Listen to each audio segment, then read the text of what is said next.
I've said something to a lot of people, and I'll show this example real quick, is I said, people, put your hand up in front of you and look at your palm. They go, okay. And I say, which finger would you want to be if these are the average 5 people around you? Like, these are your average 5. So take your 5 hand, which finger would you want to be? And most people say, I want to be the top. This is the top, this is the bottom. And I say, why would you want to be the top? They say, because they want to get to the top of something. And I tell people, I think that's the wrong place to be. I say, because if you're at the top around your 5 people, you're constantly pulling these 4 people up. But if you're at the bottom of your 5 people, those people are constantly pulling you up. And so when you get to the top of your 5 people around you, you got to find the 5 until you get to where you want to be. Welcome to Show Your Receipts, where we believe if you can see it, you can be it. Receipts are evidence or proof that something has occurred. Our guests are evidence that Black excellence is alive and well. They will be sharing their receipts on how they've been able to accomplish so much in their life.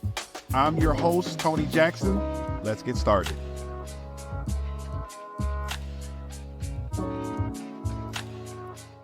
Welcome to Show Your Receipts, where we believe if you can see it, you can be it. I am super excited to introduce my guest today, Mr. Rodd Newhouse. I'll read a little bit of his background. Rodd is a wealth manager with 44 Management and focuses on managing wealth for private clients with a concentration on sports and entertainment professionals. In 2023, 44 Management aligned with Wealth Partners Alliance to provide clients with a goals-driven experience that seamlessly integrates planning and investing. With more than 20 years of experience in the sports industry and extensive experience with investment services, Rodd has built a sports and entertainment advisory practice. He comes from a family of multiple NFL players, which gives him insight into the unique wealth management needs of professional athletes and entertainers.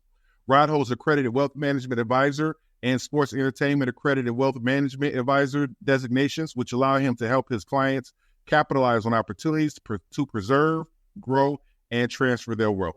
Rodd is also part owner of the Dallas Jackals rugby team and Allen Americans hockey. He and his wife have 2 daughters. He lives in the Dallas area, and we are excited to have him here today. Welcome, Rodd. I'm happy to talk to you today, brother. Good afternoon. How you doing? I'm doing great, man. I'm doing great. I'm excited to hear about your story, Rodd. You have a very, very interesting story. You've dabbled in so many different things at such a high level. I just want to jump right into it. Let's first just really talk about the wealth management side of what you do. Talk to me in general, because I did a little bit of research and I heard you make the distinction that you're not a financial planner, you're a wealth manager. Can you talk to me about the distinction between financial planner and a wealth management and why you feel the need to make that distinction? My distinction on that is simply based on, I would say my tagline is, we're here to take you from success to significance. Because when I come to you, when we come together, I look at it as this. Tony Jackson is already successful. I had nothing to do with that. Now, I want to be able to take him or whomever from success to the significance. That means, what are you trying to do? Where are you going? What's the plan? How do we get there? And having a diverse background, extensive background in sports, real estate, finance, legal, you name it, you can have that one-stop shop conversation with me, and then we can take that to the next level. So that's how I distinguish from financial planning. It's just day-to-day, bring it in. We want to plan for retirement, but I don't really focus on retirement. That's the goal, but we're 3 to 5 years at a time. So you have to manage the wealth consistently to be able to get to retirement. But if you just financial plan, to me, you just financial plan for some long-term goal in the future. If I'm somebody who's watching this interview and I say, you know what, I would maybe like to be in wealth management or financial planner, what can a person expect a normal day to look like? And what are the skill sets that are required to be able to thrive and succeed in this industry like you are?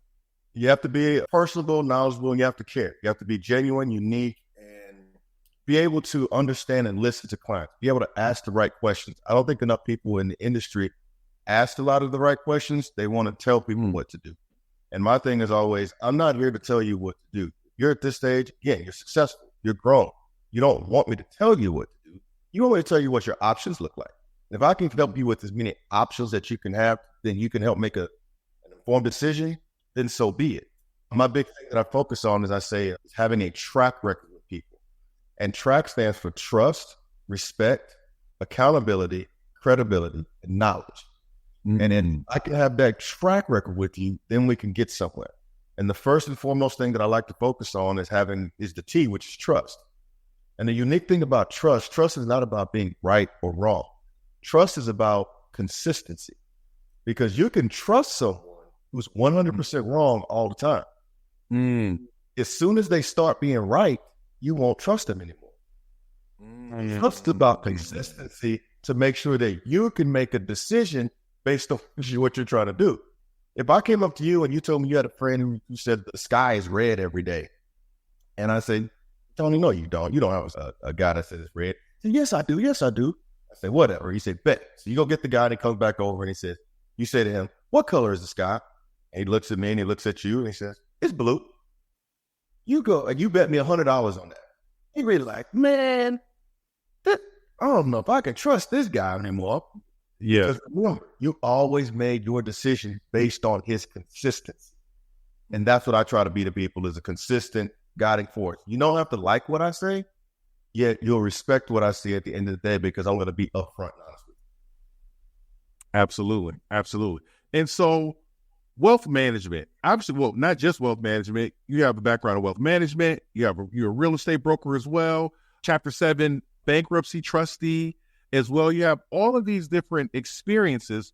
In my research, I saw that your father also had some connection with real estate as well. He was he got his real estate license while he was playing. Correct. And he also was a Chapter 7 bankruptcy trustee as well. So Correct. So outside of your father, did you have any other examples of anybody in these professions that you looked up to, or was it mainly your father who gave you the vision that, okay, I see success outside of sports in these areas? I would have to honestly say, looking back, my father was a big guiding example, and I didn't realize who he was outside of football. I was trying to follow his shoes inside of football. That's so many people trying to help me walk those shoes, or expected me to walk his shoes in football, that my biggest honor now that I didn't walk his shoes in football is being able to walk his shoes in the Chapter 7 bankruptcy space.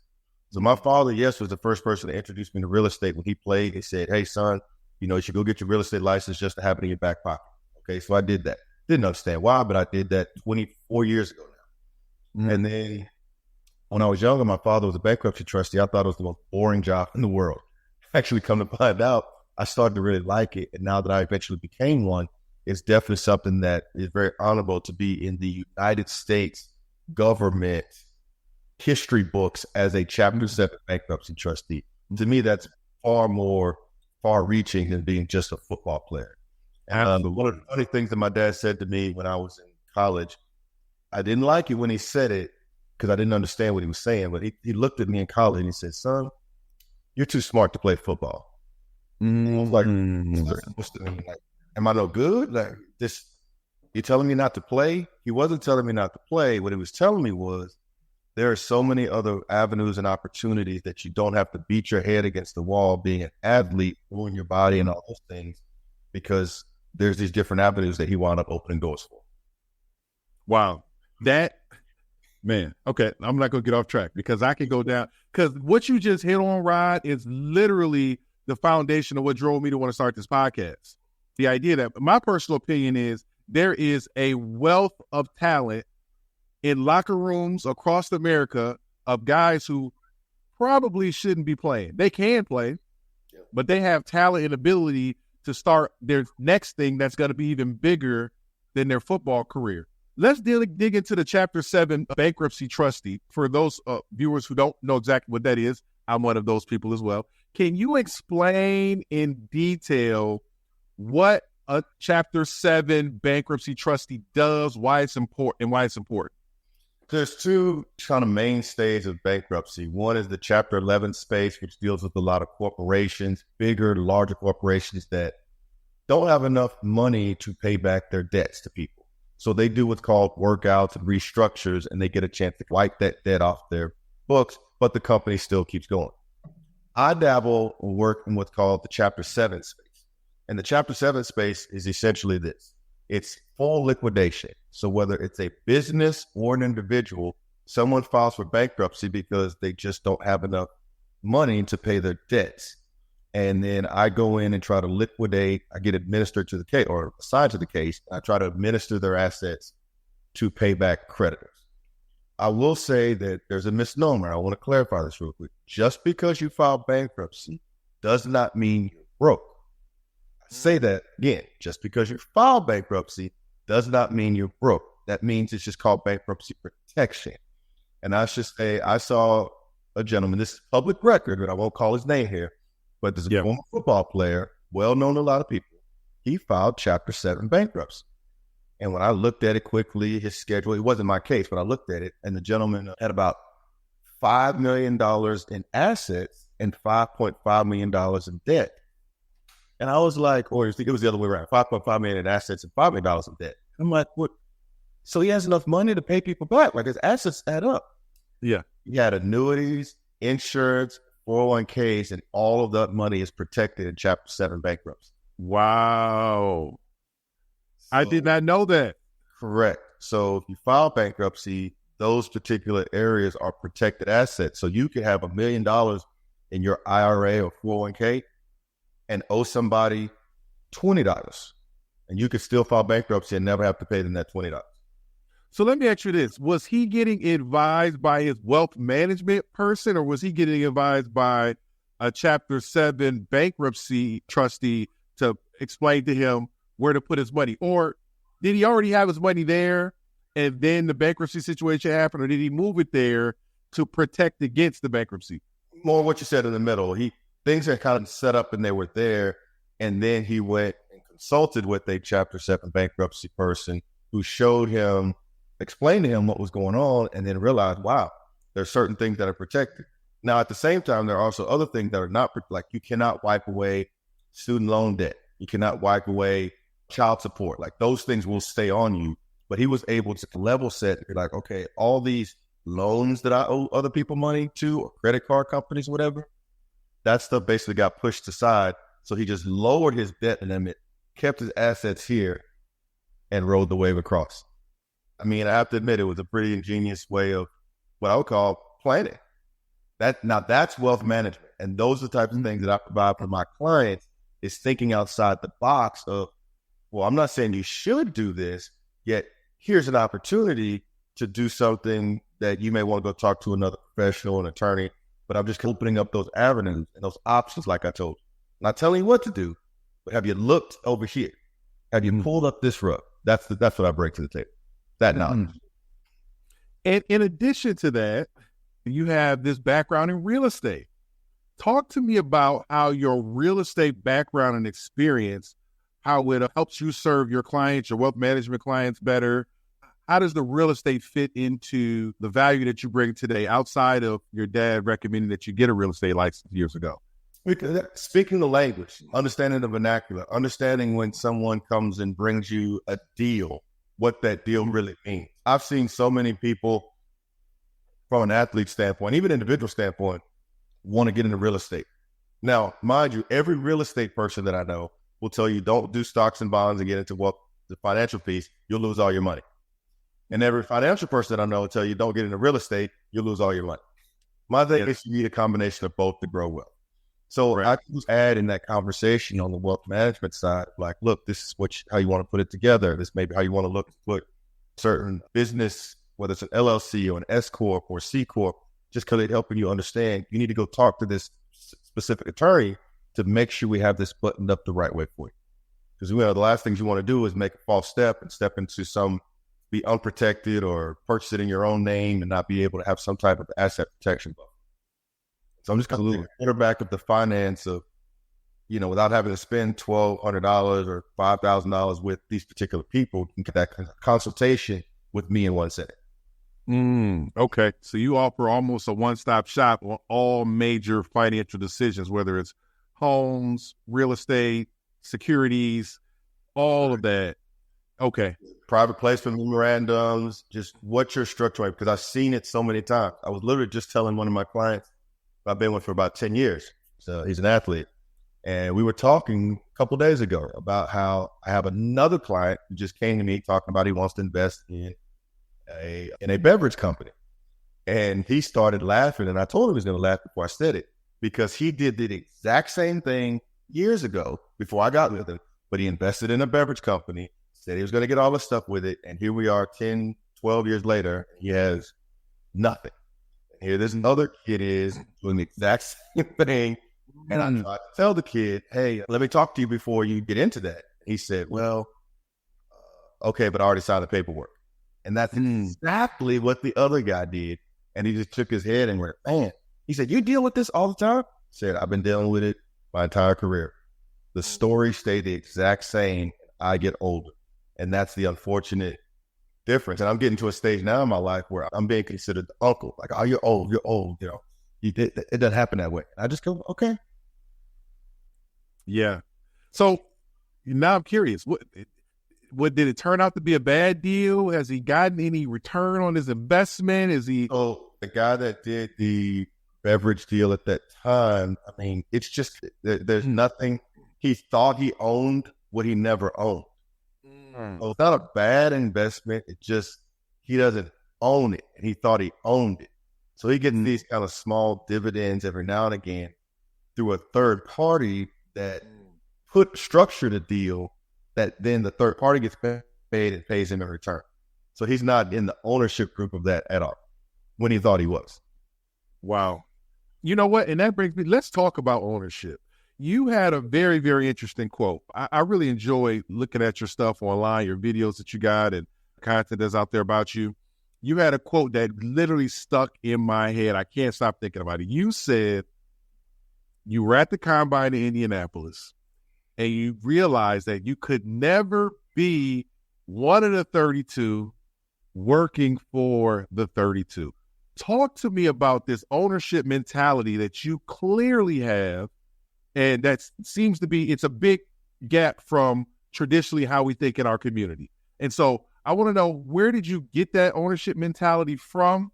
And how do we close the gap where more of us are thinking ownership and not just, I want to be the next XYZ player, but I actually want to be the next owner?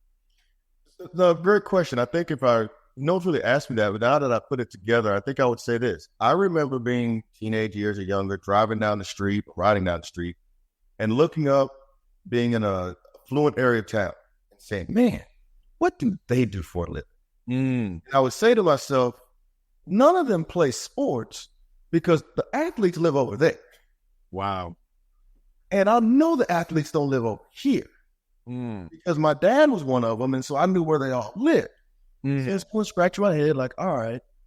And then you fast forward through that and realize this at some point, how do I get there? Like, just what do I need to do to get there? So the fast forward was, all right, thank you, Jackie Robinson, for pushing the envelope through sport. Thank you, Tony Dungy or Art Shell for being a Black coach.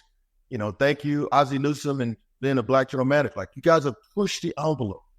And we need those things to help change the sport. Well, until we really get someone in the ownership, do we really start to effectuate true change? And that's what I really started to see when I worked in the NFL, is working for the team, getting somewhat close to ownership. I just started to see, when you guys make real influential decisions on people's lives and how this thing operates and what's going with it. So I'm not mad or hating on anybody for being there. It was just clairvoyant that, wait a minute, how do I get there? And so I did have the opportunity at one point to speak to a former owner in the NBA, and I got 45 minutes with him. And I was just trying to ask him, hey, what would a young man like me, what advice would you give me and all that? And he paused and he sat back in his chair, which I thought was probably 30 seconds, probably like 2 seconds. And he just went, don't live outside your means. And I was like, I knew that when I asked you the question. So I thought that there was just some magicalness that he was going to tell me, but then I soon realized there really wasn't any magic. It's just really hard work and being around the right people. Now, don't get me wrong, hard work and education and all that means something. But I first said it's who, not what, that gets you in the door. However, what you know keeps the door closed once you get inside of it. And that's the difference that I try to tell people, is that's where education does mean something. Because like you said, we've got a lot of athletes who have played the game and they're very smart. They just haven't gotten a chance to get in the door or didn't finish that education. but didn't necessarily have that smarts to keep that door closed once they got inside. Mm-hmm. And to go further down the track of ownership, you are owner of 2 professional teams. You're truly a trendsetter, because when somebody says, oh, yeah, here's a picture of this guy, he owns 2 teams. What kind of teams do you think he owns? Most people aren't going to shout out rugby and hockey. That's not what most people are going to think. The fact that you were willing to think outside of the box and not be pigeonholed into sports that we predominate, where did that mentality come from to say, you know what, it doesn't have to be basketball, football, baseball. I'm looking at all of these other different sports like hockey and rugby. Well, because you can't get up until you get in, right? So you have to get in. If the entree and the entry point is to get in and then be able to show your worth along the way, then so be it. At the end of the day, a football field is a football field. A hockey rink is a hockey rink. And there are some elements of running a sports organization is running a business. And so if I can run my 44 management business and show how I can build that from ground up entrepreneurial, I can work in the front office of the National Football League and show how to run that. Then at some point, I would think that I could show how to be a leader and a co-owner in a professional sports franchise of how to really build that up. And a lot of that is about managing people, not necessarily managing the aspects of the business, because there are so many different tangential pieces of it that I really think are important, that you can't know everything and you have to let people do their job. So being able to sit back and have the foresight education to understand what's about to happen makes sense to me. As a matter of fact, speaking of education, when I was so going back to your comment about being one of the 32, I remember saying that in my head, and I went home after that and I said, well, God, if it's time for me to transition out of sports to go do this, then I guess I'm ready. I didn't think he was listening. And he was literally listening to me, because that spring that I said that, I was fired that spring. Oh. And then all of a sudden, it forced me to go into a direction of trying to figure some things out, doing real estate, understanding that, eventually getting into wealth management, and eventually being able to open myself up to these different opportunities. And I have to admit, had I stayed over there, I don't think I ever would have gone in this direction. And that's where I look at it as the Lego set of building blocks to go, wow, I've really done some things.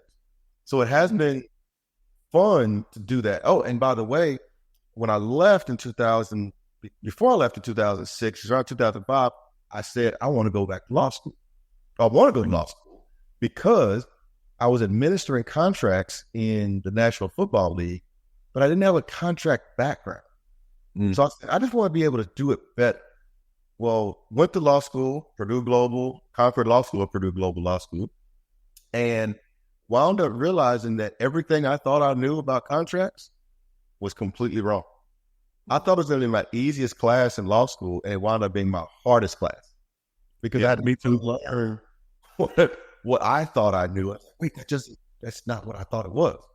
Mm-hmm. And ironically, one of my favorite classes and best classes that I thought would be my most boring class was constitutional law. Me too. Because I didn't know much about it. And I heard about it, but I was like, all right, I just keep that over there. I don't want to talk about that. Yeah. And I was going through law school during the time of the first presidential election for Barack Obama. And I remember turning on the TV, and there was a gentleman on CNBC who was talking, and he was really fanning the flames. And I was like, wow, that's not right. Like, what you're saying doesn't make sense for what I'm learning in law school. And I flipped the channel and I turned to Fox, and I listened to Fox, and I'm like, whoa, wait a minute. What you're saying doesn't sound right. Yeah. Both of them were lawyers. Wow. And I was realizing, wait a minute. Both of you know there's about this much room between what you're saying and how it really works. Yeah. We were just completely opposite sides of the room. And yes. Cynicism, and learn how to really approach business. I never wanted to practice law. I wanted to be the CEO lawyer, right? The guy who was in charge but understood what decisions were being made and why they were being made, and then let the lawyers go handle that. but also make a business decision to go, well, I understand the risk reward of that. So this is a business decision, not a legal decision, and be able to make that business decision to move forward. And I can tell you, it's been the best thing that happened to me going to law school. I actually filed a few lawsuits myself and won a couple of default judgments myself that I didn't have to pay someone to do over minor stuff. Now, don't get me wrong. I do think that you should hire competent, true, experienced professionals to do certain things. Yeah. At the same time, I'm that guy that turns on YouTube when a screw breaks and goes, is the video 2 minutes long or 20 minutes long? 2 minutes long, I think I can do. If it's 20 minutes long, I'll get a phone call somebody. You obviously are a student, and what most people don't realize is the level of a student you need to be to play football. They think it's just guys running around doing stuff because they're athletic, but it does take being a student to be able to succeed there. You not only got your education from Purdue Global, but also Stanford Business School. Can you tell me a little bit about your experience with your education and what you learned at Stanford Business School? So that was an executive education program that I did that was sponsored through the National Football League at the time. And they offered us the opportunity to go and really advance our careers to try to move up the ladder in the National Football League. And really a lot of that overview is some of the things that I learned, I guess, from Hard Knocks on the Street is how to talk to people. Some of the vernacular that you need to know, such as EBITDA. Some of the vernacular that you may need to know, such as on profit and loss statements and things of that nature. I'm not a big profit and loss balance sheet guy. Like I don't speak that world. Yeah. But I know what that means. So what happens for me is I'm able to sit down in a conversation with a lot of my clients in the meeting, and I will just sit there and I won't say a word, and I'm just kind of like quiet, or whether it's a virtual call, I don't say much until the end. And then I start asking questions, and I'll do that for my clients, knowing how to ask questions. And then all of a sudden, 5 minutes into it, I'll get a client be like, I don't want to do this. This is not what I want to do. I have one client, I'll tell you 2 quick stories about a client, athlete clients, by the way. One of them I just got together with him. This was an initial meeting. We were going to sign with each other. He said he wanted to invest in a Tupac movie. And I was like, okay. I'm like, I just met you, but I need to know more about this. So he's like, all right, I'll send you the stuff. So he sent me the stuff, and it was an Excel spreadsheet. I was like, that's it? He said, yeah. What do you think? The numbers look good. And I'm like, this is just, I could have put this together. I don't know what it means. And eventually we had a few more conversation dialogue with people, and he realized, yeah, that wasn't a good deal. And it wound up not being a good deal. He was very happy for that. And another gentleman that I have, he wanted to invest he was lured to invest into a movie that was being produced by Spike Lee, executive producer. So I'm like, okay, so I'm listening, finally asked the guy some questions, and I said, well, what if we didn't want to invest the amount of money, which I think was like $250,000 that they wanted to invest. I said, what if we did like $60,000? And he responded, well, that's like lunch money, and I can get that just about anywhere. And that so offended my client. He said, oh, lunch money? And he was like, I'm done. I'm out. So the long story, or the short story to that is I wound up saving, like both of these guys, like $762,000. Wow. Just by being able to ask the right questions in a way that translates into sports talk that they can understand simply, as opposed to someone saying all these big fancy terms and words that mean absolutely nothing. Like, for example, you go to law school, if the average person wouldn't understand this necessarily, but if I stood up in front of people with my tie on, a jacket, and said, well, have you ever gotten a ticket in college? And they said, yeah. And I actually did this, by the way, to a group of young men at an all-star game. And I said, oh, yeah, by the way, if you ever got a ticket back in a parking ticket on campus, you could actually go down to the criminal magistrate downtown, and the criminal magistrate would write you up a writ in the back, because all you need to do is make sure you get the 7 tort claims mastered very quickly, and it's not hard to do, and then they'd be able to remove your ticket from court. Their eyes got big, and they were like, really? And I said, no, because what I just said was a bunch of BS. It was a bunch of mumble-jumble legal minutia that makes absolutely no sense. But it sounded good, didn't it? And they were like, right. And I said, that's what you have to have around you in order to be able to sniff out a lot of the stuff that's out there. And their question is always, well, how do you find that person? That's the hard part. That's the truly hard part. And I'm like, I'm one of them and some of the people around me at the All-Star game, but I am truly one of them. I have a passion for making sure people, not just athletes and entertainers, but people in general are not taken advantage of. That burns me to the core, and I will fight for you tooth and nail to make sure you are not taken advantage of by someone. If you want to make a decision to go into a igloo stand in Jamaica because you think it's a good investment after you've gotten all the facts, then so be it. But don't tell someone that they're going to make 4 times their money on an igloo stand in Jamaica just because you said that. And they go, yes, that would hurt me to know. So talk to me, because it's obvious that you are an advocate for your clients, and you help them navigate the choppy waters of being a high net worth individual and having all of these different people coming at you. Can you give me some stories?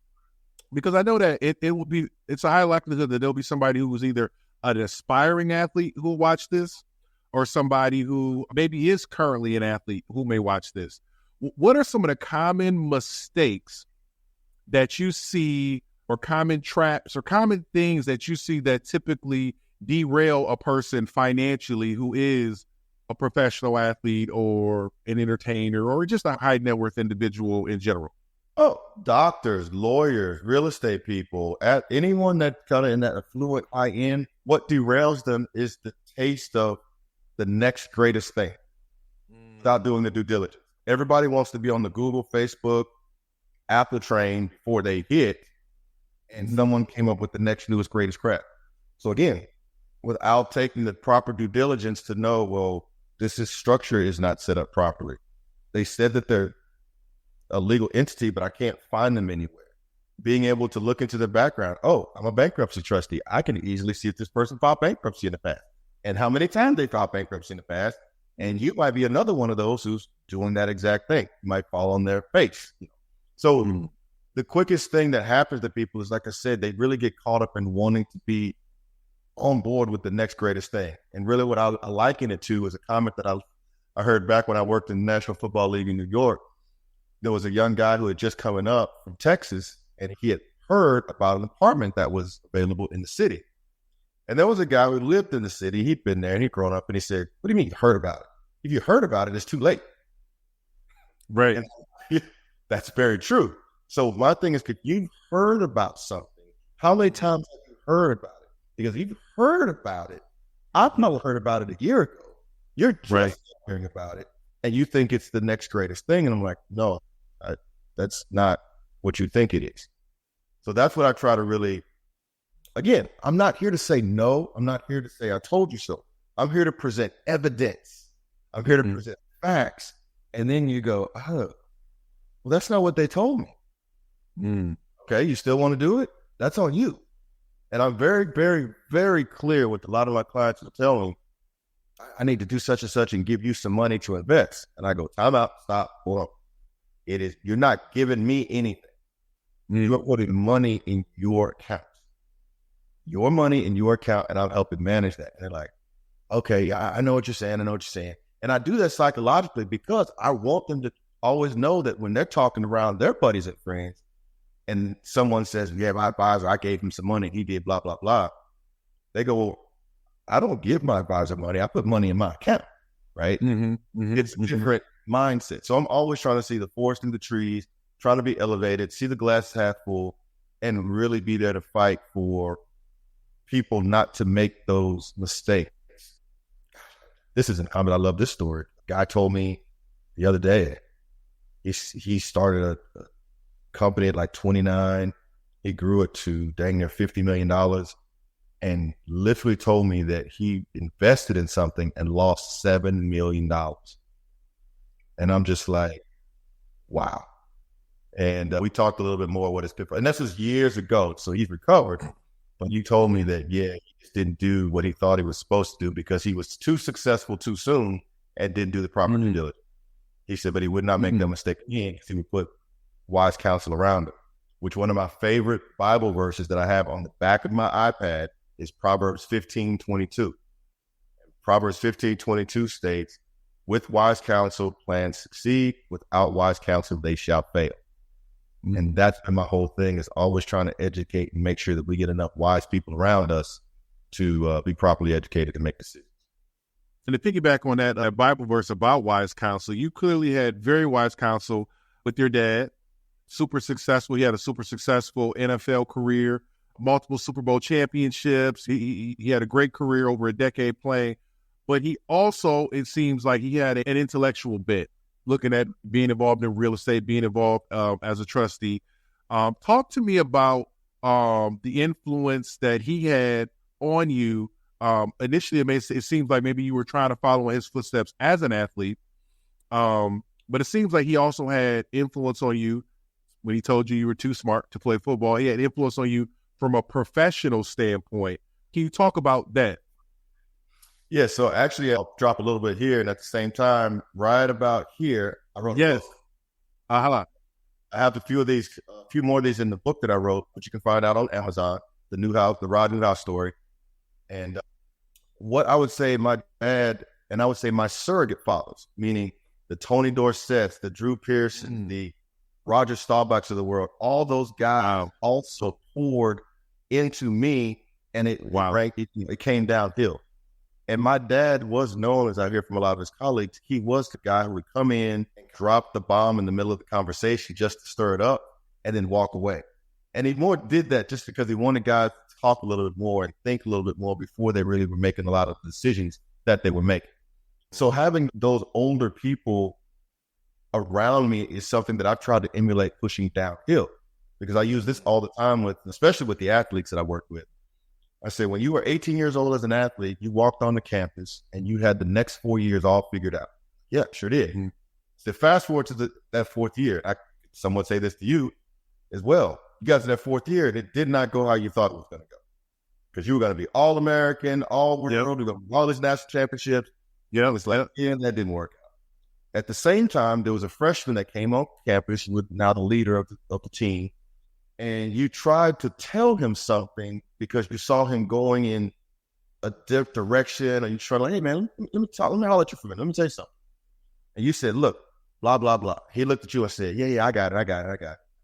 And you look back at him, or I would look back at him and go, no, you don't. But okay, all right, whatever. So I tell that to a senior person, there's no freshman, there's no 16-year-old on this earth that can tell you what it's like to play football in high school or college, can it? Like, no. I said, so then why would you think it's any different now that you've jumped to the next level of the NFL or doctor or lawyer in your first year, that you have all the answers now? Because you don't. And so I'll take that own personal mentality and guidance, and I've looked at that and said, just because you're 65, 80 years old doesn't mean that you were born in 40s and 50s and you don't know anything. Mm-hmm. It's going to know something more than me. And if you're going to tell me something, then I need to listen to it. To this day, I am a 48-year-old man, and God is my witness. It wouldn't happen, but God is my witness. This happened. There are a few mentors, some of my high school coaches, and some other men in this world who poured into me. If they walked in my front door now and looked at me and said, give me 10 push-ups, I would not question them, because I know what they're telling me is truthful, honest guidance that I need to listen to. And that's what I'm getting from them to pour down into the next person. And that's what I've been, instilling with a lot of people. I have been according with the whole having a track record. Like, you talk to Rodd, he'll be honest with you, he'll tell you the truth. That's my guy. You want to know the truth? Talk to him. So that's amazing. And it's amazing that you're giving back. We talked about this a little bit off camera before we started recording, but I think this is a perfect time to dive into it. The idea of making that transition mentally and physically from being an athlete to being a professional. And I just look at your situation, right? I'm sure it was difficult. You have this father who has this, you think football, you think your dad. You think football success. He's playing with the Cowboys in the heyday of the Cowboys. He's had this level of success, and I'm sure growing up in that area that many people thought that you may be following in his footsteps, and it probably would be easy to be laser focused and locked in on that vision and that overall outcome. But you made this incredible transition from athlete. I talk about failing forward. You went from being cut from the Ravens to working in the NFL office in New York City. That's, at least from my perspective, a lateral movement. Some would say an upward trajectory, considering the runway that you have once being connected to the executive side of the NFL. Talk to me about that transition. How should people who are trying to make that transition think through it? What are some common mistakes that you see? Any advice or suggestions that you have? Don't quit. Only successful people fail. Think about that. Only successful people fail. And I think it is another way of saying, I haven't failed at anything. I just haven't finished it yet. And that's the mindset of constantly going forward. What I've noticed and learned in professional sports, whether it's any sport, basketball, baseball, or just any sport overall, is that we use football as an example. You have 40 seconds to start over. You miss the block, you get to start over in 40 seconds. You make a bad play, you get to start over in 40 seconds. So you get that instant redemption to start over. The real world doesn't start over every 40 seconds. It might be 40 minutes, 40 weeks, 40 days, 40 hours, 40 years. And you have to really work yourself through that to let a cycle happen.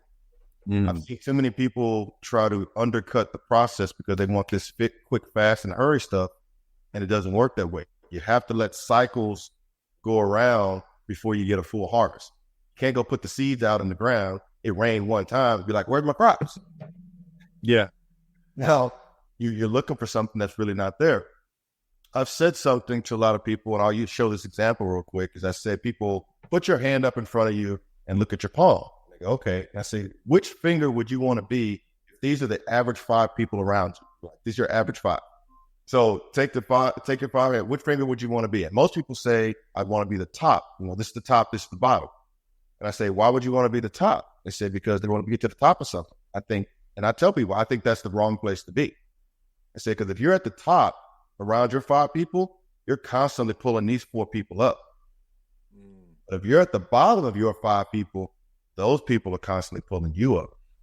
And so when you get to the top of your 5 people around you, you got to find it 5 until you get to where you want to be. And that's where I would say I am right now. I am at the bottom of my 5. I'm trying to stay there because my partners own professional sports teams way bigger than me, and a lot of other entities. And so now being introduced into that space, I'm showing that I can handle my own in that space. I can talk in that space. And then that allows me the opportunity to bring others behind me to slowly build something as we go up. Question I have for you is, it seems like the thing that makes a person a successful athlete, that makes them be able to excel as a kid, high school, college, is this irrational belief in yourself. Like, you have to believe above everybody else's belief. And you have to believe when it doesn't look good. You have to believe when you're second string, you're trying to become a starter. You have to have almost like an irrational confidence. And one of the quotes you said on something I studied on you, you said, I learned very quickly I was not going to be the guy bouncing from team to team, chasing a dream. I thought I can either move on with my life or I can delay what is going to inevitably happen anyways. I thought that was so powerful because I feel like so many times as athletes, we get caught in our head where, well, it didn't work out there, but it'll work out over here. I just need to just keep pushing through.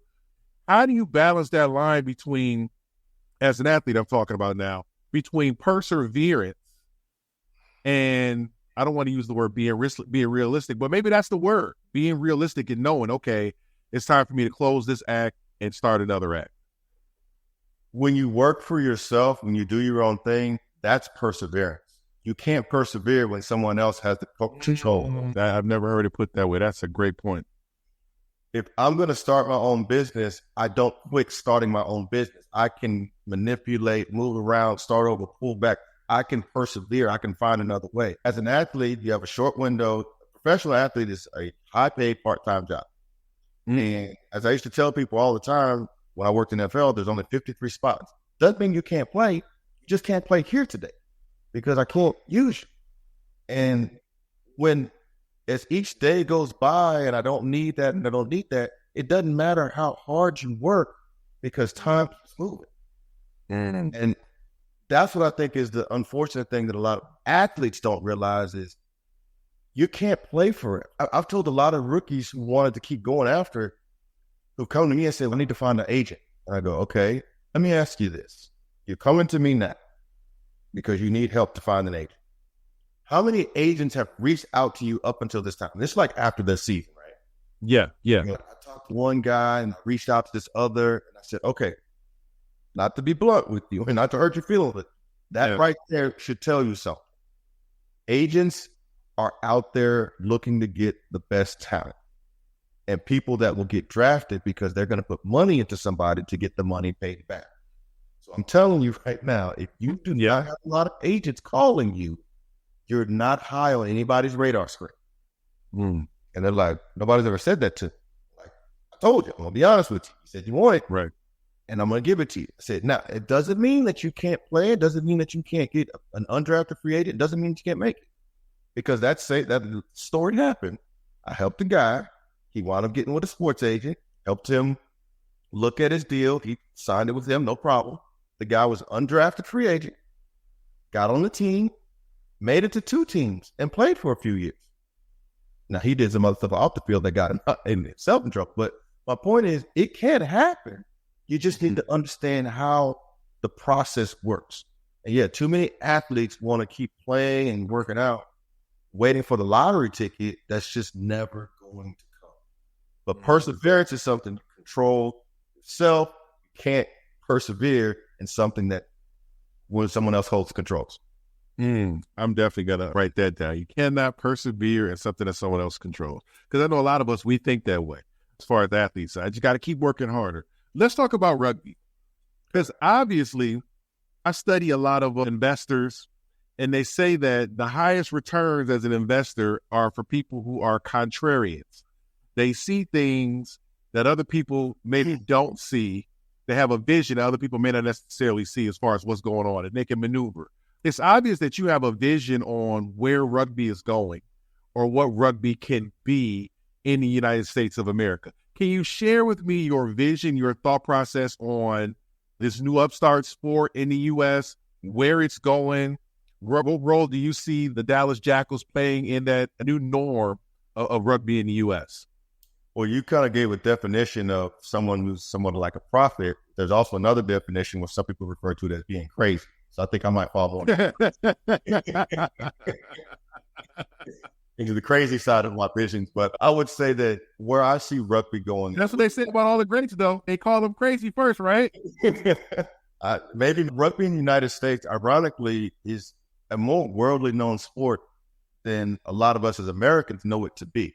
I remember seeing rugby when I was a young kid, and I liked it because it was a fast-moving sport. And then I grew up in Texas, it's football, so it just kind of went, and I couldn't find it. And then I gravitated into soccer and wanted to turn down soccer to go football. But rugby in and of itself, MLR has been around since 2016. It's a growing sport in the United States. We have 12 teams playing in the league right now, growing each year with the amount of teams that we have in the league. We just need to get it more on the radar screen here. Now, I'll say this. A lot of people don't know that the number one most watched sport is FIFA World Cup.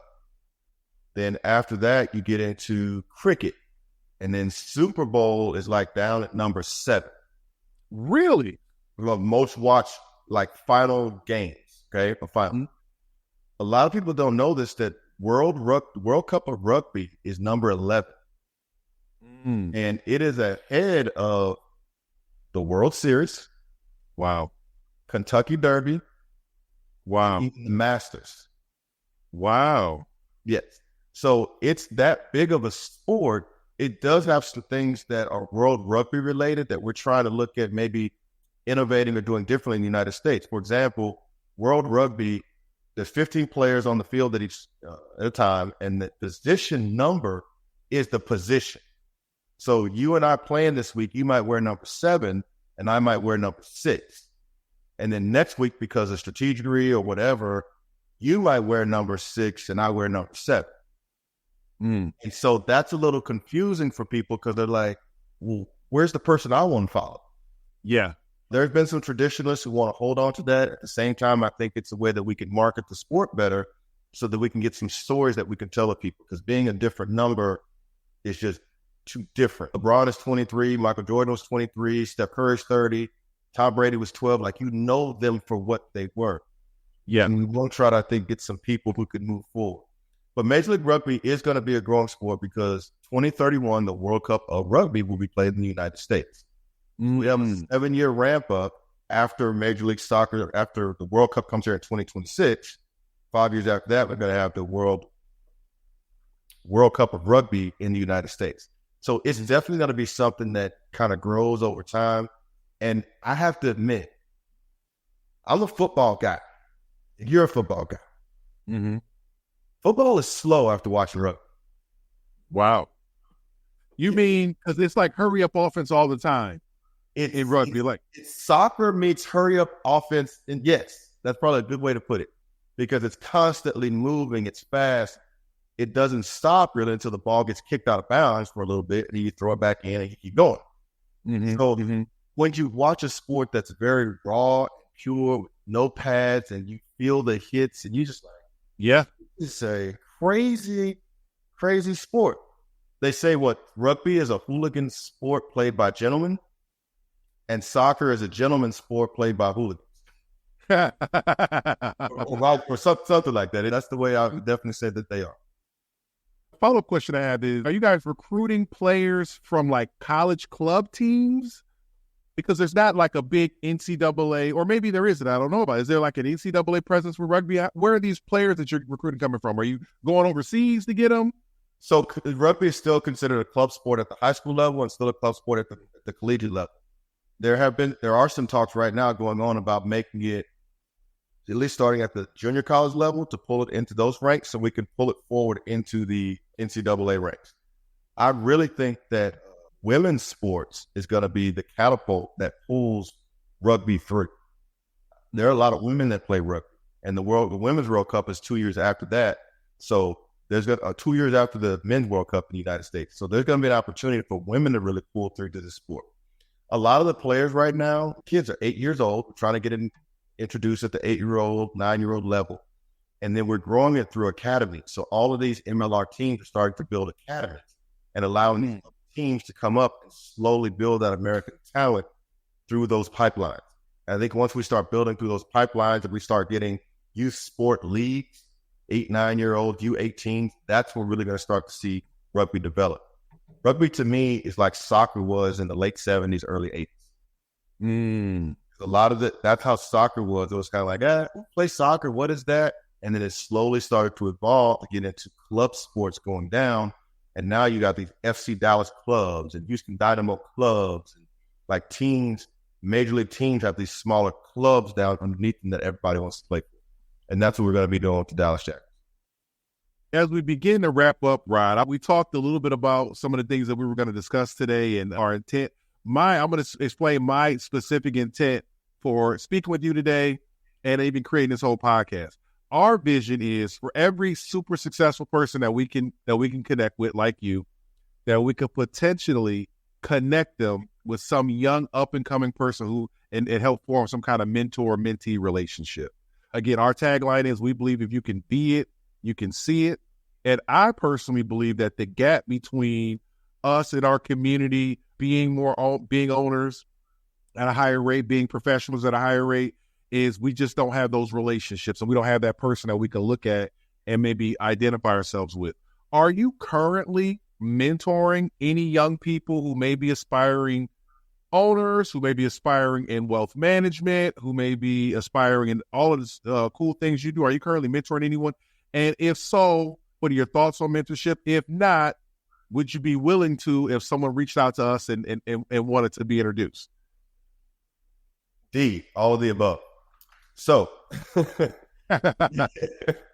yes, I'm always mentoring people. I'm always trying to give back. And whether it's a formal mentorship or loose mentorship, I tell people all the time, my phone is always on. You can call me anytime. You can call me at 3:33 in the morning. Now, I won't answer, but you can call me, right? Yeah. There's a young man who came across the other day who wanted to just talk about maybe getting into the wealth management space.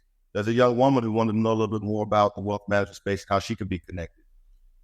Constantly helping people move forward and always willing to bring someone in, because if there's one nugget or two nuggets that I can give to a young person, I will absolutely do that all day long. That is awesome. You guys, you heard it here, folks. You heard it here first, folks. Rodd is open to mentorship. So just to wrap up, first of all, can you, the name of the book, The Rodd Newhouse Story, is that the name of the book? Yes. The Rodd Newhouse Story, Expanding a Legacy. This book is really had a lot to do with my father and some of the trials and tribulations that he went through, and then how it really shaped me. And I'll just give you this one nugget. We didn't talk about it earlier. I was going to say it, but I'll say it now. There's a piece in the book that I want to share about why I wrote the book. Everybody thinks that Rodd Newhouse had this story of being the son of a professional athlete, and it was just an uphill climb, and it was quite easy, just sitting in the seat and going forward. It's not. This is going to share with you some of my trials and tribulations that are inside of here. One of the things that I'll tell everybody, I talk about this a lot now, is there was a point when I was going through my transition from the front office as an athlete to what I was going to do next. And I had a wife, still have a wife and 2 kids, but I had a wife and 2 kids, and I had $16.17 in my bank account on a Wednesday. Wow. And I was getting paid, I don't know, $2,000 or something on Friday. But the point of it was I was broke and I didn't know what to do. I was the guy who was going to the office and hoping that they had something at work that someone was going to cater in so at least I could eat. I knew my wife and kids could eat, but I didn't want to go home and take anything away from them. So I knew I could eat. It's been on probation in my wealth management space. Like I said, some of those stories, you can find out more about them. There's a couple others in here, some definite challenges, but how, like I said, perseverance came through, because I was not going to let someone else define my story. I wanted to be able to put some input into there with God, having God first, but knowing that you can't just pray about it, sit in the room and say, hey, man, I hope that I make it one day. You have to put some effort into it. So that's what I did, and hopefully that's an inspiration to others, whether you be a young person or an older person, that it's not always easy. For those who might think that it's easy for, it's not. So like I say, yeah, you can pick the book up on Amazon, and I would love to have you read it. Reach out to me. Let me know what you think. Man, we can't end on a better note than that. Rodd, thank you for coming and talking to us today. Thank you for sharing your incredible story. Thank you for sharing your wisdom. And most importantly, thank you for being an example, being a role model that we can aspire to and look to emulate. Really appreciate your time today, brother. Thank you for what you're doing, Tony. I think this is really important and promising, and I'm looking forward to you have a very prosperous, career with what you're doing here as well. So I really appreciate it. Thank you. Thank you so much.